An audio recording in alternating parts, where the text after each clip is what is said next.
रोज़न में गज़ल पेश खिदमत है। शायर हैं खुमार बारा बंकफी। हंसने वाले अब एक काम करें,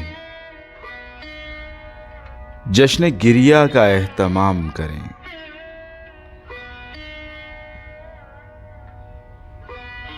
हम भी कर लें जो रोशनी घर में,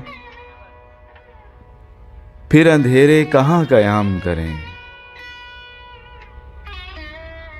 आ चलें उसके दर पे अब ए दिल,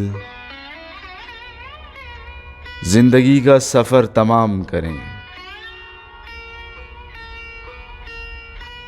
एक गुजारिश है हजरत ना से,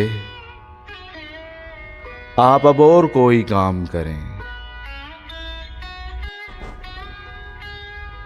मुझको महरूमी ये नज़ारा कबूल,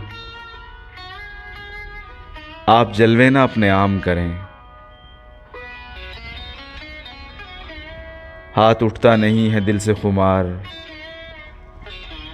हम उन्हें किस तरह सलाम करें।